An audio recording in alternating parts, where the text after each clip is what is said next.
नमस्कार आपण माने शुणुचंती 90.4 सुआ रेडियो मो आरजे रमावल्लभ आज आपण मानंकु पवित्र महाज्येष्ठा स्नान स्नान पूर्णिमार ए पवित्र अवसर रे स्वागत करुची। आज महाप्रभु श्री श्री श्री जगन्नाथंकर स्नान पूर्णिमा आज दिन को जन्मोत्सव बोली मध्य कहा जाए। आज दिन रे महाप्रभुंकर आविर्भाव होइथला बोली मध्य कहा जाए एवं अनेक मत दियंती आज ये जो स्नान कार्य को गोटे मंच रे करा जाउथिबारु ए पार्वण बा ए पर्वर नाम मंच स्नान बोली कहा जाए एवं कहा जाए महाप्रभु श्री जगन्नाथंक संस्कृतिर जेते जाने यात्रा पर्वपर्वाणी उत्सव रही ए सबु भितरे स्नान पूर्णिमा होची आद्य पार्वण बा आद्य पर्व। सारा वर्षर जो 12 मासरे 13 यात्रा तार आरंभ ए स्नान पूर्णिमा होता है। ए संपर्क में आलोचना करने आज आम गहन रे उपस्थित अछंती ज्योतिप्रकाश मिश्र भरद्वाज ओडिया श्रोता मानक गहन रे एवं ओडिया दृश्य श्राव्य गणमाध्यम से बहु भाव में परिचित। अनेक थर आपण हुए तो तांकर वक्तव्य शुणिथिबे।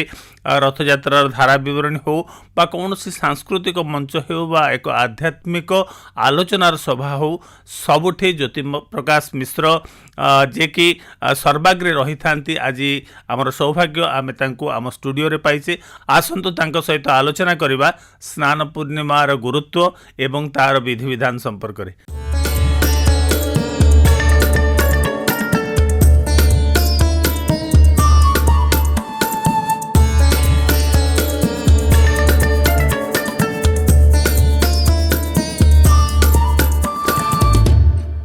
नमस्कार 90.4 सुआ रेडियो परिवार को आपन को स्वागत। आज पवित्र स्नान पूर्णिमा तार मध्य अनेक अनेक हार्दिक अभिनंदन शुभेच्छा शुभकामना।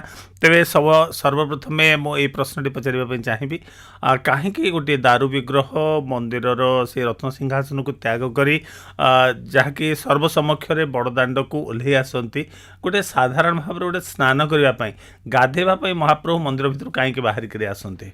विश्वर जदि सर्वोत्तम आश्चर्यमय देवता देखती जगन्नाथ होचंती सबुठारु आश्चर्यतम देवता।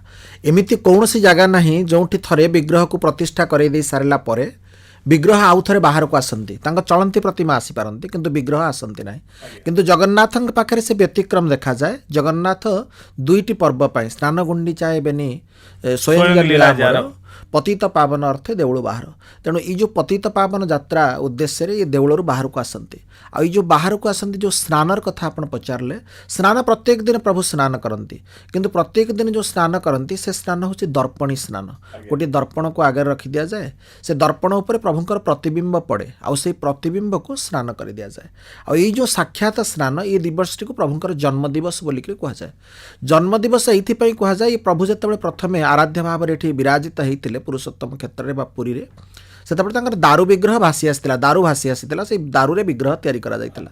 तेणु से जो नृसिंह मंत्र प्रभु को जो यज्ञ कराइला से यज्ञ पर गोटे यज्ञांत स्नान करा जाए जहाँ को आम अवहृत स्नान बोलिक कहू।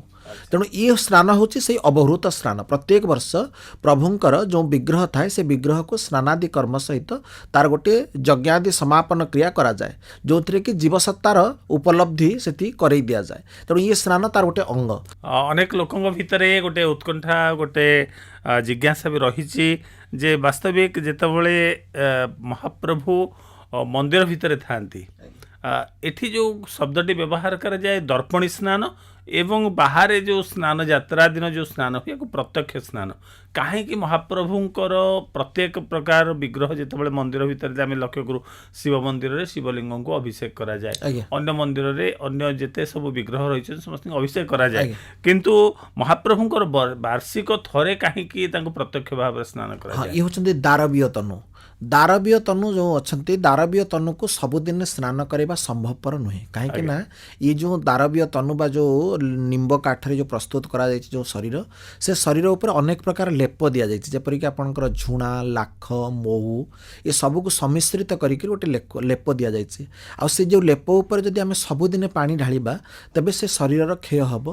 तेणु से हिसाब से तेणु या प्रत्येक दिन स्नान करा जाए ना बा अभिषेक आदि कार्य तुलसी अभिषेक करा जाए किंतु चलंती विग्रह को तुलसी अभिषेक कराए जमी मदन मोहन आसुच्च मदन मोहन को तुलसी अभिषेक कराए किंतु जगन्नाथ उद्देश्य प्रत्येक दिन माळ दि जाए दयणा माळ तुलसी माळ दि जाए किंतु ये जो स्नानर कार्य प्रत्यक्ष स्नान प्रभु को करा जाए ना केवल ये स्नान पूर्णिमा दिन प्रभु को 5 प्रकार स्नान कर दि जाए खाली गोटे स्नान नुहे स्नान हूँ 5 प्रकार से 5 प्रकार स्नान प्रभु करती आपणकर आग्नेय वायव्य ब्राह्म बारुण्य एवं परिशेष दिव्य स्नान आम साधारण भाव में जाचे जे स्नान कहले आम एति बुझा जे पानी ढाली होगी गाधेवा किंतु ये जो 5 प्रकार स्नान कहले अनेक लोकों भितर अनेक भक्तों भितर भावना थी गोटे शब्द व्यवहार कले आग्नेय अग्निर स्नान कौन स्नान प्रभुंकर स्नान यात्रा आपण जदि थरे जगन्नाथंकर विग्रह को दर्शन करती आपन को सर्वसौख्य मिले कहीं ना आमर जो कर्मकांड रही जो वेदरू आम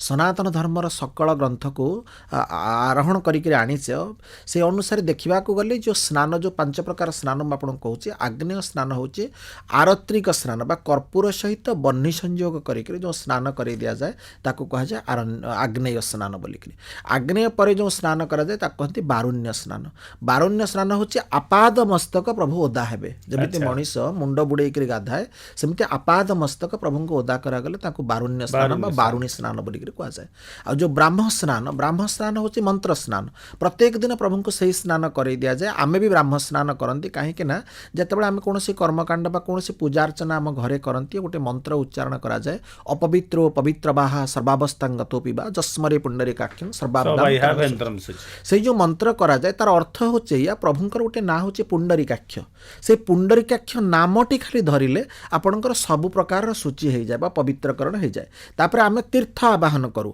गंगा सरस्वती जमुना ये जो पवित्र नदी गुड़िक अच्छी आम तार तीर्थ आवाहन करूँ गंगेश जमुनेश मंत्र नहीं आम तीर्थ आवाहन करूँ तेणु तीर्थ आवाहन करके जो स्नान करदे मंत्र स्नान बोलिक कहती आर गोटे सठिक उदाहरण जब आप खोजे श्रीमद भागवत जिते प्रभु श्रीकृष्ण जन्मलाभ कले बंदीशाला भितर से पाखे किसी नथिला वसुदेव बंदी अवस्था वसुदेव थे किंतु वसुदेव बंदी अवस्था थिला बेले भागवत लिखी कौन ना मंत्र रे गंगा स्नान कला से जो मंत्र रे गंगा स्नान ये हूँ से स्नान या कह जाए मंत्र स्नान बोलिक तेणु ये मंत्र स्नान भी सेठी करा जाए ये बारुण्य पर गला ब्राह्म स्नान बोली या कहती या पर जो स्नान आसे ताकू कहती वायव्य स्नान बा गोधूली स्नान प्रभु जितेबाला गोपलीला करुले आम जितेबाला गोधूली समय गाई गोष्ठ बाहुड़ा जाए गोष्ठ बाहुड़े गोस्पदर उड़ी आसुवा धूली जिते आम शरीर में बाजे बा प्रभु शरीर में बाजे से समय जो धूली से जो स्नान ताको कहती गोधूली स्नान एवं परिशेष जोटा आसे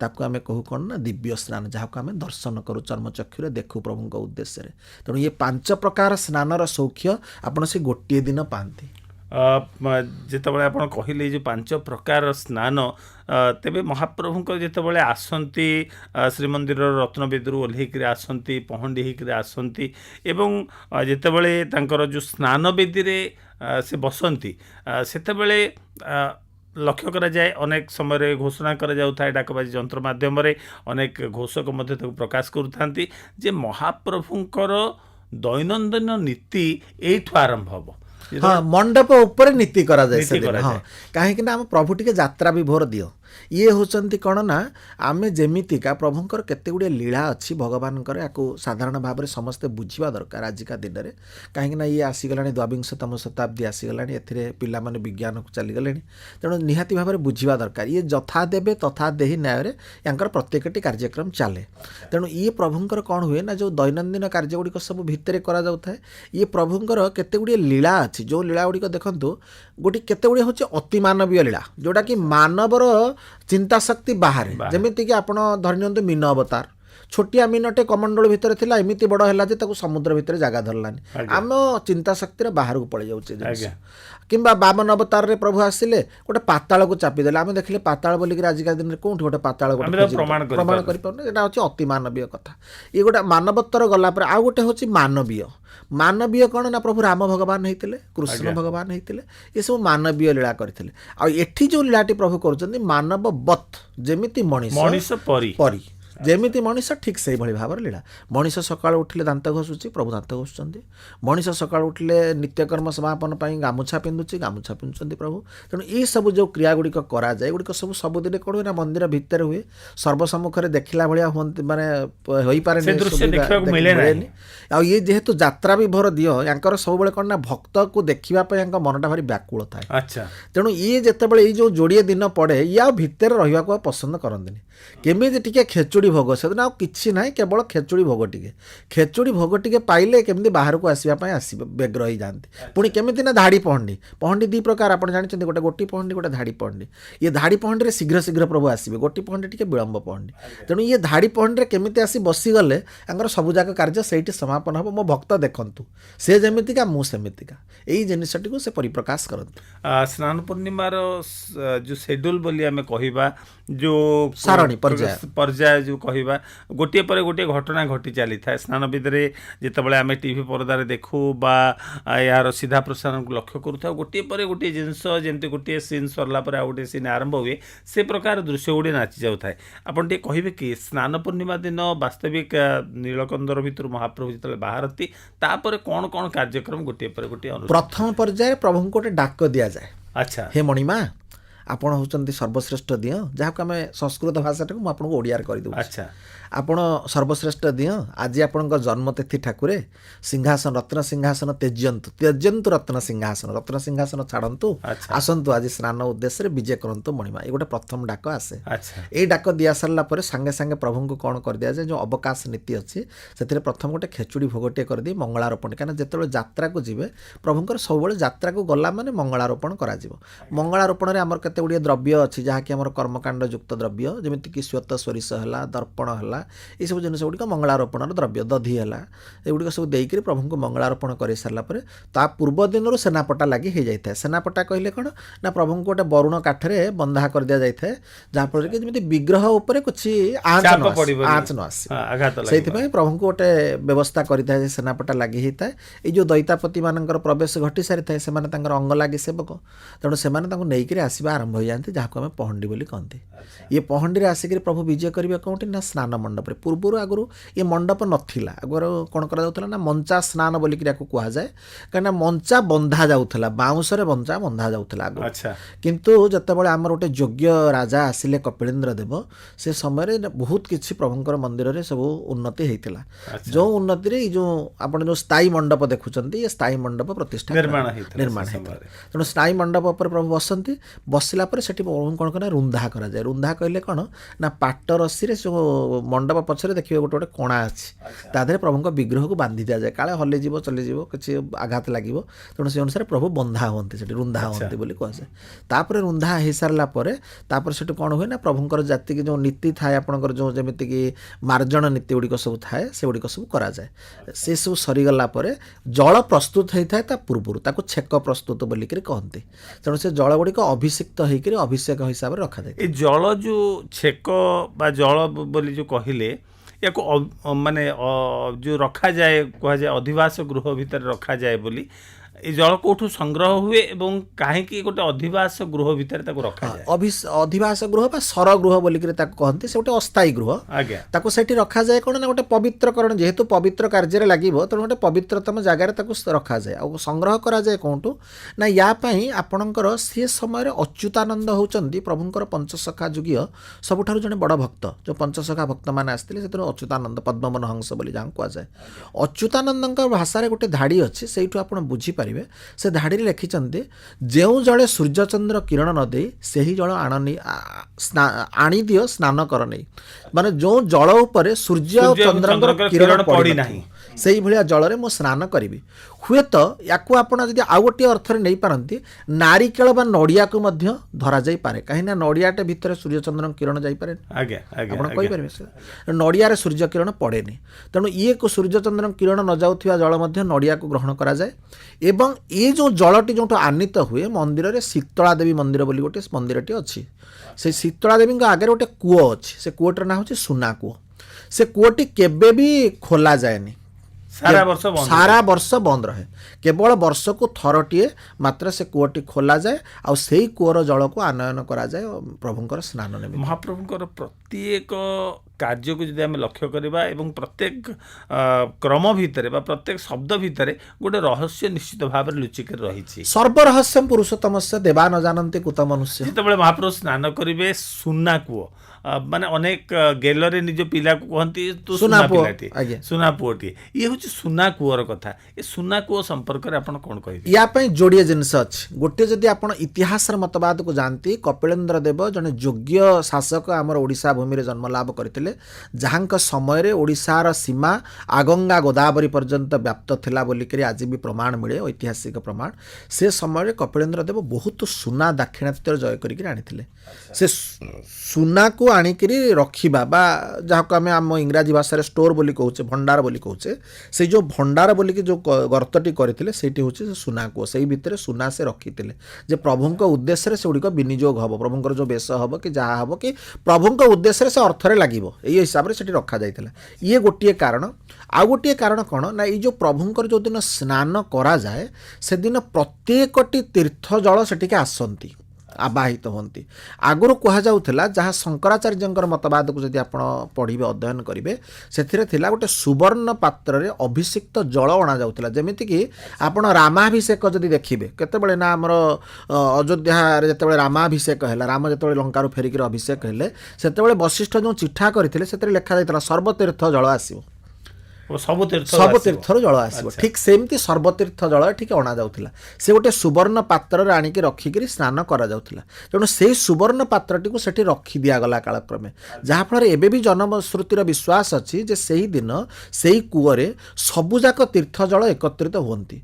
तेणु विश्वास कथा और निश्चित भाव में हो विश्वास बोले जगन्नाथ पाखे आज्ञा जहाँ घटे ये जीवंत देवता आप विश्वास ऊर्ध्वर देवता आप स्पर्श कले भी से अनुभूति पाइपर। आज तो स्पर्श बंद कर दि जाए किंतु जितेबाला आम स्पर्श भी करूँ से भी सी अनुभूति भी निरा ये प्रभु होती जीवंत यहाँ पाखे विश्वास सब विश्वास योग्य निश्चित भाव में तेरे सेवायत मान भर गोटे व्यग्रता थाए विभिन्न किस्मर सेवायत मुख्यतः दयिता सेवक माने पहंडी कर आणती किंतु जितेबाला पालिया पूजा पंडा अन्यान्य व्यक्तिविशेष माने जो मान था पुष्पालक था विविध प्रकार मुदुली था समस्ते सेवा भितर तत्पर था।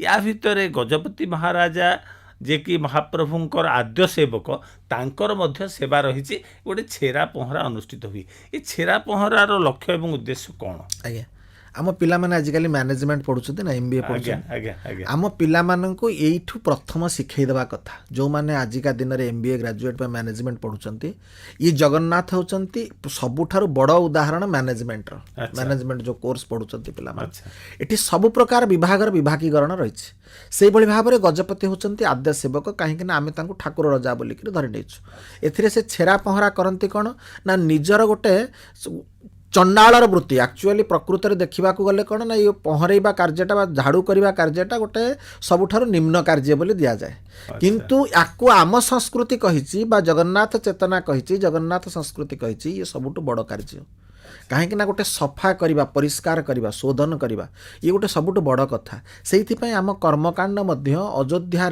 दशरथ राज्य ठारू आरंभ करी गोटे ना नहीं स्वपचभ्य नमः सोभ्य नमः स्वपच गोटे चंडालर ना अच्छा से आसी स्वपच शब्द तेणु से हिसाब से आम रजा जिते जो छेरा पहरा करती ये कौन ना प्रभुंक पाखे गोटे न्यूछाड़ी हबार भाव ठाकुरे आपण रजा मु केवल प्रतीक मात्र न्यूछाड़ी हवा जो कथा कहते न्यूछाड़ी हवा राजा जितेबाला राजनीति बंदापना करती राजनीति उपचार हुए महाप्रभुंक निकट में आर्थिक दियंती आलोट पकाती से समय प्रथमे बोधे लेखा अच्छी एवं महाराज जाइकर से कार्य करती जे महाप्रभुंक निकट न्यूछाड़ी हुआ आग विनम्र प्रार्थना करती प्रभु मु आसी आपण पाखक से श्लोकर अर्थ होची मु आसी आपण पाखक आपण होचंती महानायक मु आपण पाखे निमित्त मात्र भव सव्यसाची जमीती गीतार अर्जुन कही मु केवल निमित्त ये कहते मु प्रभु निमित्त मात्र मु आपण प्रतिनिधि जदि किसी त्रुटि थाए किसी विच्युति थाए ताकू क्षमा करिवे मो प्रजांगर सर्वमंगल करिवे मोर जहाँ करुचंती करंतु मो प्रजांगर मंगल करिवे मो राज्यर मंगल करिवे ये होची प्रथम भावना राजनीति बंदापनार प्रथम पर्व ये जो राजनीति बंदापना करा जाउची महाराजा आसुचंती छेरा पहरा होची राजनीति बंदापना होची यार जो जो गोटे दर्शन बोली आम कहवा राजा माने देवता हुंतु बा राज्यवासी हुंतु सबकिछि तांकर अधीन भितर किंतु पुरी हूँ गोटे व्यतिक्रम जोठी महाराजा निजे चंडाल कार्य करने स्वतस्फूर्त भाव में आसती से तो गोपबंधु आम लिखि ना ना उत्कल नेतार ना प्रयोजन उत्कल नेता निजे नारायण तेणु ये उत्कलर ये होती सर्वमय कर्ता तेणु ये रजा जानते जे मो ठार केड़े ऊर्ध्वर ये एक कथा कांची विजय समय प्रमाणित होती थरे पुरुषोत्तम देव किसी न कहीकि चली जाते पराजय वरण करते ही करते तापर थर जाकि प्रभु पाखे अधिया पड़ते ठाकुर त्रुटि होती भूल होती तेणु ये भूल क्षमा प्रार्थना करंतु आपण ही मोर विजय बाना उड़ाइवाई विजय जैत्र वैजयंत उड़ाइवाई आपण ही सक्षम तेणु ये रजा जानते ये प्रभुर पारिबा पणिया केते ये खाली यही प्रमाणित होनी आपंकर नौक दुर्भिक्ष को जो देखिए सेठी मध्य प्रमाणित होती जितेबाला इंग्रेज शासक कही तुम 60 पौटी खाइबा दौच 20 क्विंटाल चाउल या बांटी दियो लोकों भितर बंचीज से दिन रजा कही मु किछि करि परिबिनि जदि मो प्रजा कहिबे प्रजा से दिन कही आम बरंच भोकरे मरीजु किंतु आम ठाकुर अन्न उपर हाथ पकड़ा तुम साहस ना आम ठाकुर खाइब आम ठाकुर खाई बंचब सी बंचिले आम बंचब तेणु ये जातिर गोटे अखंड विश्वास ता उपर अच्छी ये जातिर प्रथम नड़िया फले जदि से जगन्नाथ फले प्रथम आंब फलिले जगन्नाथ फले प्रथम बाहागर निमंत्रण पत्र यदि जाए तारी पाखक जाए परिवार जहाँ किसी हुए से मंगल हो बा अमंगल हो सब जगन्नाथ ना रे से मंगल हो जाए जातिर केन्द्र भाव में जगन्नाथ निश्चित गृहीत होइछन्ति समग्र जगत प्राण केन्द्र प्राण केन्द्र भाव में तेबे ए जो स्नान ए स्नान यात्रा समाज को कौन वार्ता दौछि स्नान यात्रा समाज को यही वार्ता दूची गोटे शोधनर वार्ता गोटे परिष्कारतार वार्ता गोटे काम विजयर वार्ता स्नान कर सारा पर काम शक्ति कमिबा काम विजयर वार्ता स्नान आ गोटे वार्ता दूची आमको ऐक्यकरणर वार्ता कहीं गोटे विराट उत्सव आपण मैंने जिते उत्सव करेंगे सेते आपण निजे एकत्रित हेबे गोटे जगार आसिक एकाठी हेबे से गोटे भाईचारार संपर्क सृष्टि करिबा आपण भितर गोटे भाव आसीबो जे आमे गोटे जगन्नाथर छता तले आमे समस्त एकत्रित होइछु तेणु आम देवता जगन्नाथ आमे निश्चित भाव में आम गोटे जातिर उद्रेक भाव में आमको एकत्रित करिबार भाव आ गोटे कथा आम जातिर देवता जो खुलम खुला भाव में समस्त दर्शन देबार जो उद्धार करिबार पतित उद्धार जो वार्ता से गोटे वार्ता यही भाव में मिश्रित वार्ता ये स्नान यात्रा आपको दौर निश्चित भाव में स्नान यात्रा महाप्रभुंकर उपस्थिति एवं सर्वसमक्ष निजर दैनंदिन नीति को करवा समस्त निकट में निजक परिचित करवा ये वार्ता महाप्रभु को रहा किंतु स्नान यात्रार सबुठ रहस्यमय अध्यायटी हूँ महाप्रभु जितेबले स्नान कर सारती छेरा पहरा अनुष्ठित हो जाए महाप्रभु को दुईटी गजमुख लगे श्री बलभद्र को एवं जगन्नाथ को बेश कर दि जाए या पछरे कौन कहानी रही स्नान विधि महाप्रभु ये बेश कहीं हूँ कहानी किंवदंती प्रभुंकर सबु कथा भितर अच्छी ये गोटे गणपत्य संप्रदायर कहानी आपण या भितर अच्छी जोड़िए कहानी या भितर अच्छी गोटे हूँ आम शंकराचार्य कहानी गोटे हूँ गणपति भट्टर कहानी गणपति भट्ट बोली महाराष्ट्र जड़े सेवक प्रभु को दर्शन करने को आसी से आसते ये से जानी जे पुरुषोत्तम क्षेत्र में जो देवता अच्छा से होती ब्रह्म ब्रह्म जो शब्द से शब्दर अर्थ हूँ या से ना पुरुष ना स्त्री ब्रह्मर पुल्लिंग नुहे कि ब्रह्म स्त्रीलिंग नुहे तेणु ब्रह्मरे आपण जगन्नाथ को देखिए से पुरुष वेश भी हमें से बैराणी पाट पिंधिक नाकरे नाक गुणा लगे स्त्री भी हमें देवकी भी हमें यशोदा भी हमें पुणी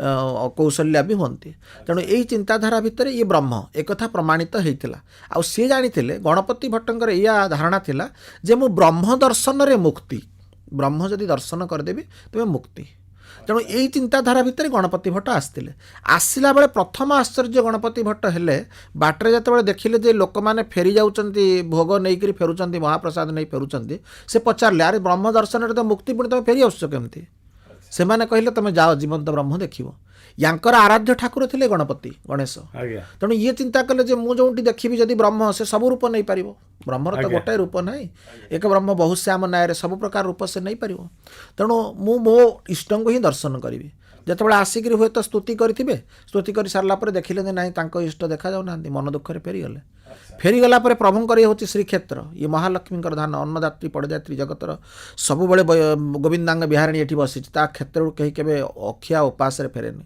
ये किंतु पेटे उपास नहीं जाई शोचंती राति प्रभु को निद ना सांगे सांगे आदेश गला जे उठेक आना मुझे दर्शन देवी आसिले कहले ना मुझे दर्शन करें कहले आसना देख से देखला बेलू देखिले माने आश्चर्य हेले दीटा लंबा शुंड लंबी गणेश भाया हाथी शुंड दीटा भोग खाई जाऊँच ତେଣୁ ଇଏ ଦେଖିକିରି ସେଇଠି ଦର୍ଶନ କରି କୃତାର୍ଥ ହେଲେ ଆଉ ବ୍ରହ୍ମ ବୋଲିକିରି ବିବେଚନା କଲେ। ଇଏ କିମ୍ବଦନ୍ତୀର କଥା ଗଲା ଯେ ଗଣପତି ଭଟ୍ଟଙ୍କୁ ଦର୍ଶନ ଦେବା ପାଇଁ ମହାପ୍ରଭୁ ଗଜାନନ ବେଶରେ ସୁସଜ୍ଜିତ ହେଲେ, କିନ୍ତୁ ୟା ପଛରେ ଯେଉଁ ଐତିହାସିକ ମତ ରହିଛି ବା ଯାହାକୁ କୁହାଯାଏ ଉପାସନା ଧାରାର ଯେଉଁ ପ୍ରମାଣ ରହିଛି ବା ଉପାସନା ଭାବରେ ଯାହାକୁ ଗ୍ରହଣ କରିବା ଆମେ, ଏଥିରେ ଗଜବଦନ ବେଶ ବା ହାତୀ ବେଶର କ'ଣ ଗୁରୁତ୍ୱ ରହିଛି? ହାତୀ ଆମ ସଂସ୍କୃତିରେ ହାତୀ ରୂପ ପରିଗ୍ରହଣ କରିବା ଏହା କ'ଣ ଦର୍ଶାଉଛି?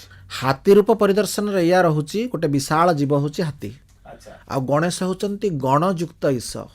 ଏହି ହିସାବରେ ଗଣେଶଙ୍କୁ ନିଆଯାଇଛି, ଆବାହନ କରାଯାଇଛି। ଆଉ ଗଣେଶ ରହିଲେ କ'ଣ ନା ବୁଦ୍ଧିମତାର ପ୍ରତୀକ, ବୁଦ୍ଧିର ପ୍ରତୀକ, ସ୍ଥିରତାର ପ୍ରତୀକ। ଆପଣଙ୍କର ଗଜ ହେଉଛି ତାର କ'ଣ ନା ଆକାରଟା ବଡ଼ କିନ୍ତୁ ଆଖି ଯୋଡ଼ିକ ଭାରି ଛୋଟ, ଛୋଟିଆ ଛୋଟିଆ ଆଖି ହାତୀର।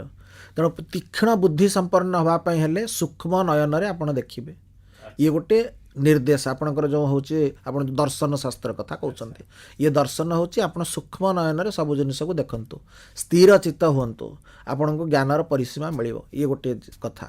ଆଉ ଗୋଟିଏ କଥା ହେଉଛି ବିଶାଳତାକୁ ଚିନ୍ତା କରନ୍ତୁ, ସବୁବେଳେ ଆପଣଙ୍କ ଚିନ୍ତାଟା ବ୍ୟାପକ ହେଉ, ଗଜ ଭଳିଆ ବ୍ୟାପକ ଚିନ୍ତା ହେଉ।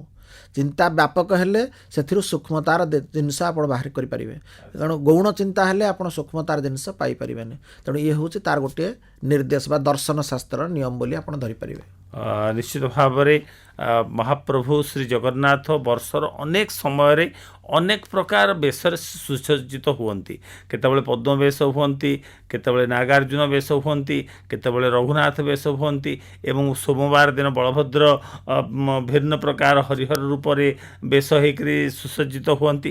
ତେବେ ମହାପ୍ରଭୁଙ୍କର ଏ ଗଜାନନ ବେଶ ପଛରେ ନିଶ୍ଚିତ ଭାବରେ ଗୋଟେ ତାତ୍ତ୍ୱିକ ଗୁରୁତ୍ୱ ରହିଛି ଯେ ସେ ସ୍ୱୟଂ ବ୍ରହ୍ମସ୍ୱରୂପ ଏବଂ ଗାଣପତ୍ୟ ଭକ୍ତମାନଙ୍କ ପାଇଁ ସେ ଗଜାନନ ବେଶ ଗ୍ରହଣ କରନ୍ତି। ତେବେ ଆଉ ଗୋଟିଏ ପ୍ରଶ୍ନ ହେଉଛି ଯେ ଆଜିର ଦିନରେ ଏଇ ଯେଉଁ ସ୍ନାନ ପୂର୍ଣ୍ଣିମା ଅବସରରେ ଯେଉଁ ଦିନ କି ନୀଳାଦ୍ରିର ଅଭଡ଼ା ଯେଉଁ ହୁଏତ ବାହୁଡ଼ା ପରେ ପୁଣି ଥରେ ନୀଳାଦ୍ରି ବିଜୟ ହେବା ପର୍ଯ୍ୟନ୍ତ ନୀଳାଦ୍ରିର ଅଭଡ଼ା ବନ୍ଦ ହୋଇଯାଏ ଏବଂ ସାମାନ୍ୟ ପରିମାଣରେ ପ୍ରସ୍ତୁତ ହୋଇକି ଦେବତାମାନଙ୍କୁ ଲାଗି ହୁଏ, କିନ୍ତୁ ମୁଖ୍ୟ ଯେଉଁ ଅଭଡ଼ା ଏତେ ସଂଖ୍ୟାରେ ବର୍ଷ ସାରା ପ୍ରସ୍ତୁତ ହେଉଥାଏ ସେଇଦିନ ବନ୍ଦ ହୋଇଯାଏ। କିନ୍ତୁ ସେ ଯେଉଁ ସ୍ନାନ ବିଧିରେ ମହାପ୍ରଭୁ ବସିଥିବା ସମୟରେ ସେଦିନ ଅଭଡ଼ା ଗୁଡ଼ିକ ମହାପ୍ରଭୁଙ୍କର ଚତୁଃପାର୍ଶ୍ୱରେ ବଢ଼ାଯାଏ।